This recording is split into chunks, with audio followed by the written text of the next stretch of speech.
Assalamualaikum warahmatullahi wabarakatuh. Kami dari Universitas Sumatera Utara, jurusan Teknik Kimia Fakultas Teknik. Di video ini kami akan membahas tentang proses fat splitting pada mata kuliah pilihan teknologi oleokimia dengan Ibu dosen Profesor Dr. Insinyur Renita Manurung MT. Di video ini kami akan menjelaskan tentang apa itu fat splitting, proses yang terjadi pada fat splitting itu seperti apa, dan juga reaksi yang terjadi pada fat splitting itu, reaktan dan produk yang dihasilkan, dan juga tahapan-tahapan proses dari fat splitting itu apa aja. Sebelum memasuki pembahasan lebih lanjut, perkenalkan kami dari kelompok 9 yang terdiri dari saya sendiri, Tasya Salma Parinduri dengan NIM 190405020. Saya Nabila Nurul Izza, NIM 190405080. Saya Pilin Andrian Manik, NIM 190405081. Ya, langsung aja kita masuk ke pembahasan. Sebelum masuk ke pembahasan, saya ingin menyampaikan bahwa mengenai industri oleokimia di Indonesia. Jadi, industri oleokimia di Indonesia itu merupakan industri yang memiliki backup bahan baku yang sangat melimpah karena Indonesia merupakan produsen bahan baku terbesar di dunia. Namun, perkembangan industri di Indonesia masih kalah dibandingkan dengan negara lain. Contohnya di negara tetangga seperti Malaysia, yang kapasitas produksinya itu mencapai 2 kali lipat dari Indonesia. Sebagai gambaran, Indonesia menguasai sekitar 12% permintaan oleokimia dunia yang mencapai 6 juta metrik ton per tahun. Sementara itu Malaysia mencapai 18,6%. Artinya, jadi di industri oleokimia merupakan industri yang paling strategis karena selain keunggulan komparatif yakni ketersediaan bahan bakunya yang melimpah, juga memberikan nilai tambah produksi yang cukup tinggi. Terus di industri oleokimia sendiri itu dia terdiri dari proses fat splitting, yang dimana proses fat splitting ini merupakan proses dasar yang nantinya dilanjuti sama proses esterifikasi, kemudian ada proses reesterifikasi dan hidrogenasi. Untuk proses fat splitting sendiri, mengenai definisinya, ya untuk fat splitting sendiri, namun kalau definisi itu berarti proses pemecahan lemak atau minyak atau trigliserida yang menjadi fatty acid atau asam lemak serta gliserin sebagai produk samping. Jadi produknya itu adalah asam lemak dan gliserin sebagai produk samping. Yang dimana produknya ini sangat penting karena produk ini memiliki nilai jual yang tinggi. Untuk asam lemak sendiri di basic oleochemical itu sangat penting untuk industri oleokimia sendiri karena itu merupakan materi awal seperti pembuatan sabun, kemudian amida dan sebagainya. Di reaksi ini kita menggunakan proses hidrolisa yang menggunakan air atau juga bisa menggunakan enzim. Secara tersirat dapat diketahui reaktan pada proses ini adalah minyak yang berupa crude palm oil. Jadi crude palm oil itu bagian dari daging buah si sawitnya. Kemudian ada palm kernel oil, itu merupakan diambil dari buah inti dari sawitnya itu, serta coconut oil. Jadi palm kernel oil sama coconut oil itu sifatnya hampir mirip gitu. Atau lemak yang sudah dikilang untuk pembersihan. Untuk reaksinya sendiri, itu minyak atau lemak dapat hidrolisis atau dipecah menjadi zat asam yang mengandung lemak dan gliserin. Reaksinya bisa dilihat seperti gambar di bawah ini. Untuk tahapan reaksinya, asam lemak radikal berpindah tempat dari trigliserida 1 kali, dari tri, kemudian ke di, kemudian ke mono. Pemecahan yang tidak sempurna akan menghasilkan monogliserida. Kemudian juga trigliserida dan mungkin juga terbentuk trigliserida. Semenjak proses inisiasi, reaksi berjalan lambat, terbatas kelarutan air di dalam fasa minyak. Tapi tahapan kedua, proses reaksi mulai bergerak cepat karena peningkatan kelarutan air pada fasa minyak.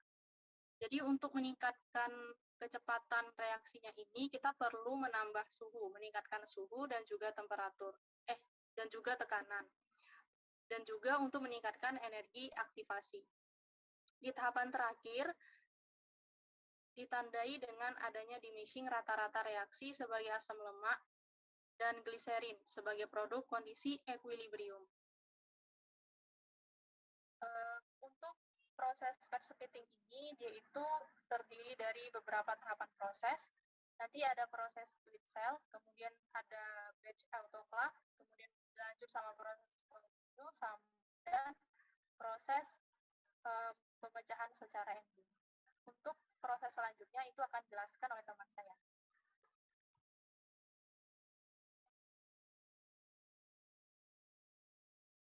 Baik, yang pertama itu ada proses Schmidt cell, di mana proses Schmidt cell itu memiliki beberapa karakteristik,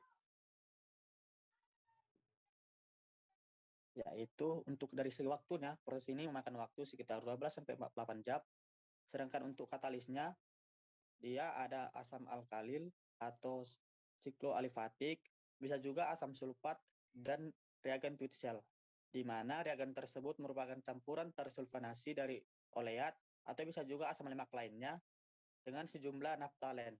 Naftalen itu adalah hidrokarbon polisiklik aromatik sederhana dengan rumus molekulnya C10H8. Untuk perolehan yang didapat dari proses ini, kita akan mendapat 85-98% larutan gliserol, 5-15% itu bergantung pada jumlah tahap dan jenis lemak yang dihasilkan. Untuk suhunya sendiri, berkisar di 100-105 derajat Celcius. Adapun keuntungan dari proses Schmidt cell ini, suhu dan tekanan rendah, biaya investasi awalnya relatif rendah.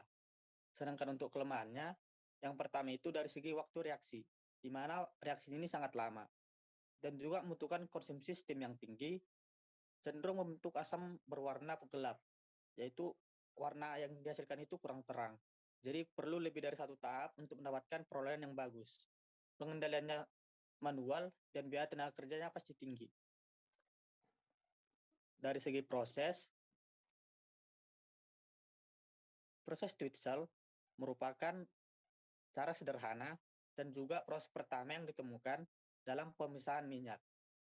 Proses ini sekarang digunakan pada skala-skala kecil karena prosesnya yang mudah dan murah serta biaya dan instalasinya itu tidak terlalu tinggi.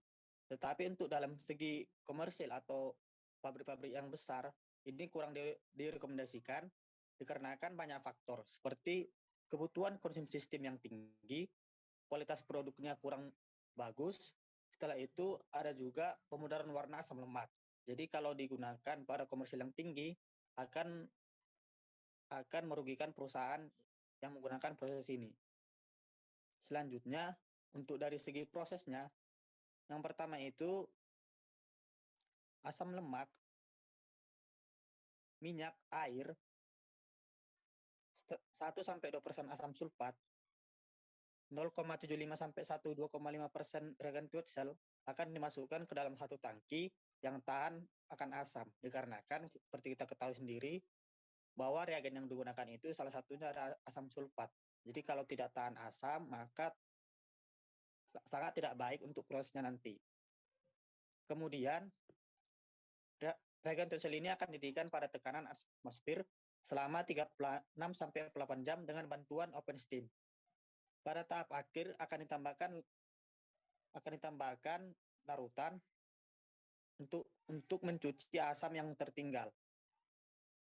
Kemudian untuk dari segi prosesnya kita dapat melihat pada gambar, di mana sangat jelas sekali lemak, air, asam sulfat yaitu sebagai katalis, reagen Schmidt cell dimasukkan ke dalam tong tahan asam, di mana ini akan dilakukan sebanyak 2-4 kali proses dengan dipanaskan pada suhu 100 sampai 105 derajat.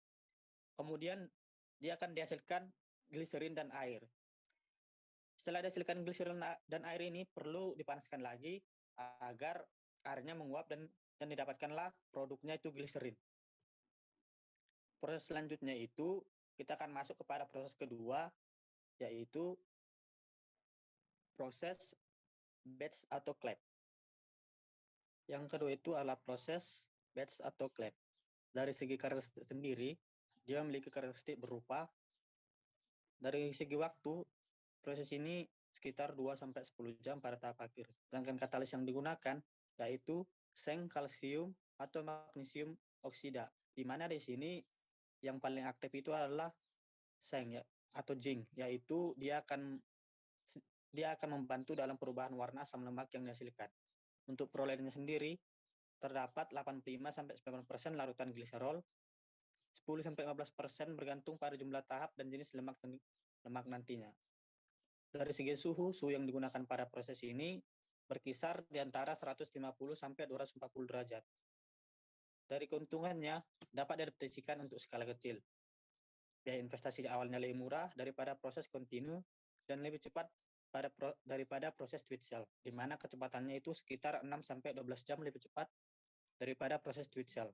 Sedangkan kelemahannya, investasinya agak tinggi, waktu reaksi yang lebih lambat daripada proses kontinu, otomatisasi pengendalian lebih sukar dibandingkan proses kontinu. Jadi biaya tenaga kerjanya pasti akan tinggi dan perlu lebih dari satu tahap untuk mendapatkan perolehan yang lebih baik. Selanjutnya kita akan masuk ke dalam prosesnya.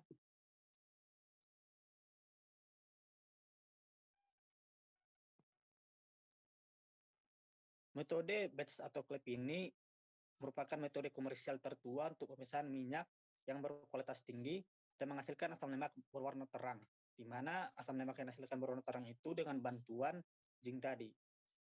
Di mana dari segi proses, atau clap ini akan diisi minyak, air, yaitu sekitar separuh dari jumlah minyak yang kita gunakan, dan katalis, lalu autoclave itu akan ditutup.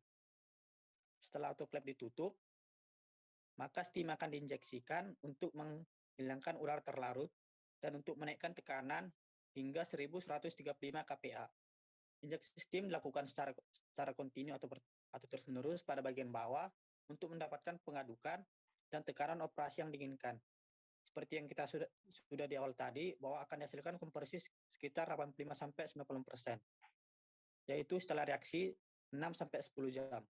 Isi dari autoclave ini dipindahkan dalam pengendap, di mana pada hasilnya akan menghasilkan dua lapisan, yaitu lapisan atas asam lemak dan lapisan bawah gliserol, di mana asam lemak ini akan diolah kembali untuk menghilangkan sabun yang terbentuk, dan selanjutnya dibilas untuk menghilangkan sisa asam mineral.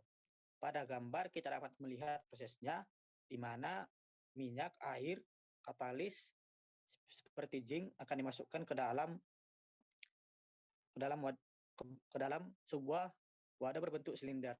Seperti kita lihat pada gambar, di mana wadahnya berbentuk silinder. Untuk ukurannya biasanya digunakan diameter 1,2 meter sampai 1,8 meter. Sedangkan untuk tingginya sendiri digunakan yaitu sekitar 6-12 meter. Dan prosesnya sendiri bisa menggunakan pengaduk mekanis. Setelah itu akan dihasilkan fatty acid tadi, kemudian akan dipisah kembali, yaitu fatty acid dari dicuci untuk menghilangkan asam-asam mineral yang tersisa. Selanjutnya akan dijelaskan oleh teman saya pada proses kontinu.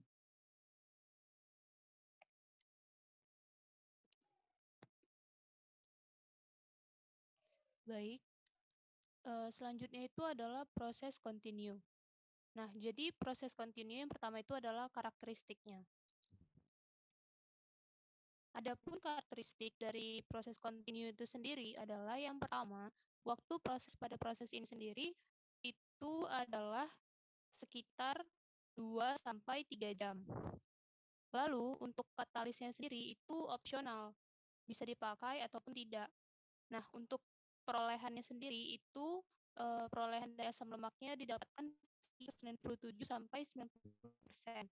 Untuk larutan gliserol sendiri itu sebesar 10 sampai 25%. Nah, tergantung pada jumlah dari tahapan dan juga jenis lemaknya. Suhu suhu yang digunakan itu sebesar 250 derajat Celcius.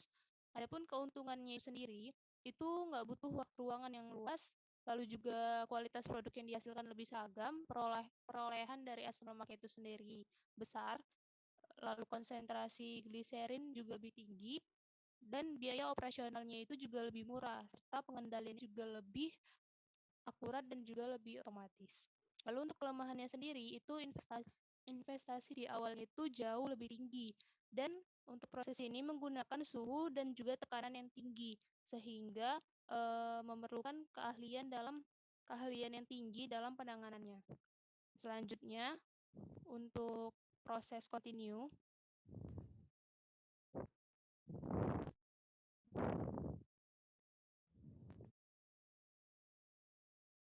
Nah, untuk proses kontinu ini sendiri itu adalah proses pemisahan lemak dengan menggunakan suhu dan juga tekanan yang tinggi. Nah, jadi biasanya ini sebutan proses ini itu dikenal dengan Koltage Emery.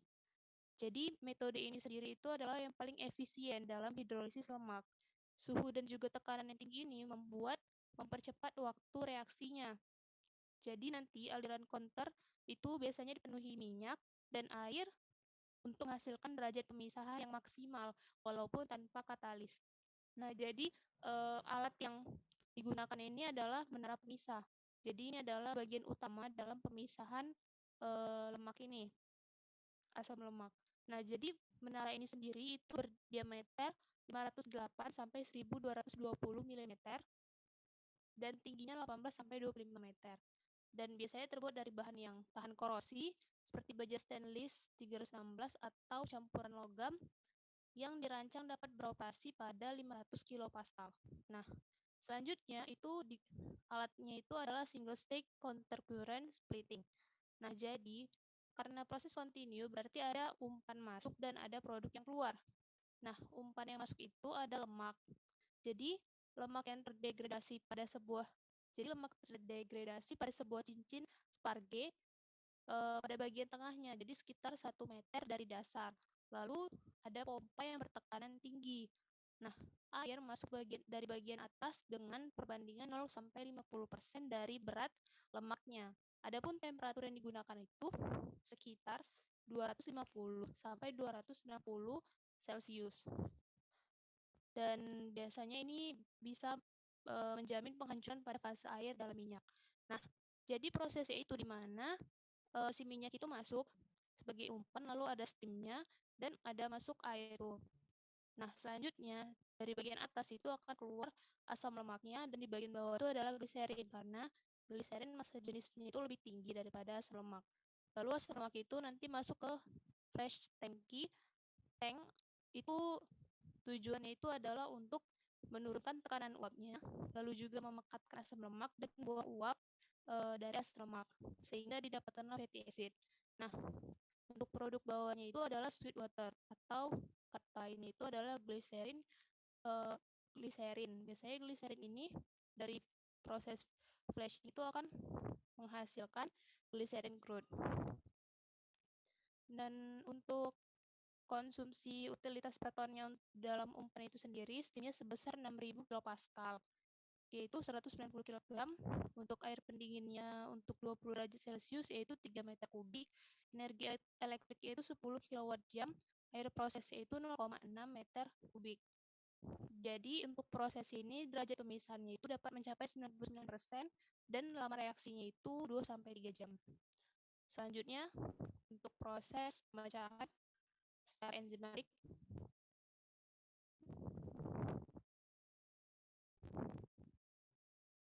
Nah, adapun karakteristiknya itu sendiri, waktu yang digunakan pada proses ini itu 48 sampai 72 jam. Lalu katalis yang digunakan itu adalah dari enzim lipase dari Candida rugosa, Aspergillus niger, dan Rhizopus arizus. Lalu untuk perolehan asam lemaknya itu sekitar 98%. Keuntungannya itu suhunya itu sebesar 25 sampai 46 Celcius, lalu keuntungannya diperoleh asam lemak yang tinggi, lalu kelemahannya itu waktu reaksinya terlalu lama dan investasinya juga di awal sangat tinggi. Lanjut ke proses dari pemecahan secara enzim.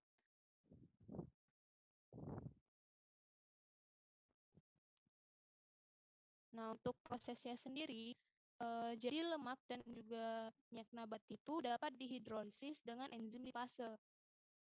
Tetapi pada proses ini tuh biasanya nggak banyak digunakan karena biayanya itu terlalu mahal dan juga waktu reaksinya itu sangat lama. Jadi pemecahan lemak dan minyak itu secara enzimatis oleh si lipase ini biasanya dari Candida rugosa, Aspergillus niger, dan juga Rhizopus arizus pada range temperatur 26 sampai 40 derajat Celcius. Nah, biasa periode waktunya itu sekitar 48 sampai 72 jam dan hasil yang didapatkan itu sebesar 98 derajat Celcius. Jadi proses untuk mendapatkan proses pemecahan ini sangat lama sehingga membuat reaksi ini kurang efisien. Terima kasih, saya kembalikan kepada moderator.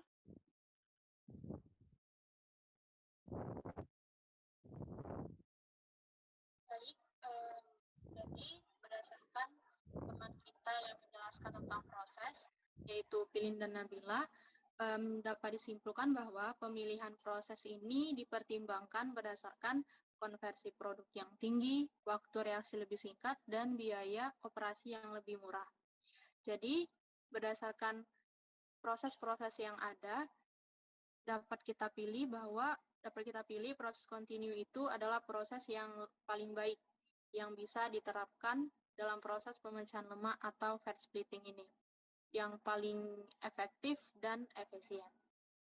Mungkin ini saja video presentasi kami.